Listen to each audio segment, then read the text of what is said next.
Hello বন্ধুরা, আমরা আসছি ঝিনাইদহ জেলার মহেশপুর উপজেলার মোহাম্মদ মতিয়ার রহমানের জমিতে ড্রাগন বাগানে। দেখেন কি সুন্দর করে একই জায়গায় ড্রাগন এবং ভুট্টা চাষ করেছে। কি সুন্দর ভুট্টার আবাদ হয়েছে। ভুট্টাটি খুবই সুন্দর হয়েছে, যেটা আমরা জমির সর্বোচ্চ ব্যবহার মনে করছি।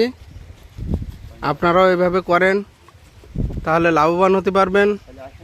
দেখেন ড্রাগন বাগানের ভিতরে কি সুন্দর ভুট্টার আবাদ হয়েছে। ভুট্টা কত সুন্দর হয়েছে, এনে অনেক লাভবান হবেন। আশা করা যায় অনেক ফলন হবে জমিতে। ভুট্টা এবং ড্রাগন দিয়ে উনি অনেক টাকা লাভ করতে পারবেন।